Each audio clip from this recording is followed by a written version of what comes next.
పత్రికా సంపాదకుడు, మాటల రచయిత, పతంజలి సాహితీ పురస్కారానికి ఆయన సమకాలికులు సీనియర్ పాత్రికేయులు తాడి ప్రకాష్ ని ఎంపిక చేసినట్లు కేఎన్వై పతంజలి సాంస్కృతిక వేదిక అధ్యక్షులు బిశెట్టి బాబ్జీ ప్రకటించారు. గురజాడ స్వగృహంలో జరిగిన మీడియా సమావేశంలో ఆయన మాట్లాడుతూ పతంజలి లాంటి రచయిత విజయనగరం జిల్లా అలమండ గ్రామంలో పుట్టడం ఈ ప్రాంతం చేసుకున్న పుణ్యమని అన్నారు. ఈ నెల 29వ తేదీన పతంజలి 73వ జయంతోత్సవ సభ జిల్లా కేంద్ర గ్రంథాలయంలో సాయంత్రం 6 గంటలకు నిర్వహిస్తున్నట్లు తెలిపారు. ఈ సభలోనే సాహితీ పురస్కారాన్ని ప్రదానం చేయనున్నట్లు చెప్పారు. ఆ మహానుభావుని పేరిట పురస్కారాన్ని ఇచ్చేందుకు తాము ఓ వేదిక ఏర్పాటు చేసినందుకు ఎంతగానో గర్వపడుతున్నట్లు చెప్పారు.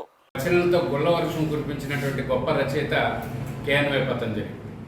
పాత్రికేయుడిగా, సినీ మాటల రచయితగా ఎందరికో సుపరిచితులు స్వర్గీయ కేఎన్వై పతంజలి గారి 73వ జయంతి సందర్భంగా విజయనగరం గురజాడ గ్రంథాలయంలో ఈ నెల 29 మార్చి 29 శనివారం సాయంత్రం పతంజలి గారి పేరుపైన ప్రముఖ రచయిత, పతంజలి గారితో 25 ఏళ్ళు కలిసి పనిచేసినటువంటి తాడి ప్రకాష్ గారికి పురస్కారం ఇవ్వడం జరుగుతుంది.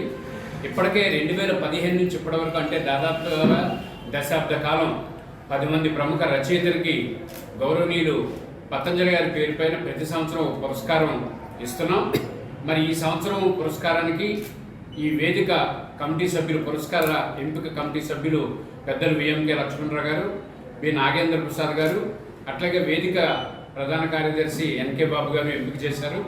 ఈ నెల 29న జరగనున్నటువంటి ఈ పురస్కార ప్రదానానికి పతంజలి గారి అభిమానులు, ప్రముఖ రచయితలు, కళాకారులు, కళాభిమానులు, సినీ అభిమానులు కూడా విచ్చేసి ఈ కార్యక్రమాన్ని జయప్రదం చేయాలని కేఎన్వై పతంజలి సాంస్కృతిక వేదిక అధ్యక్షుడిగా కోరుకుంటున్నాను.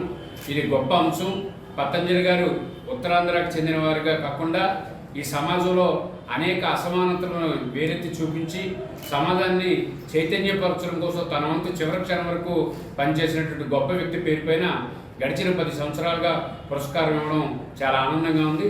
దయచేసి 29 జరిగినటువంటి ఈ కార్యక్రమానికి అందరినీ తప్పనిసరిగా హాజరు కావాలని చెప్పి కోరుకుంటున్నాను.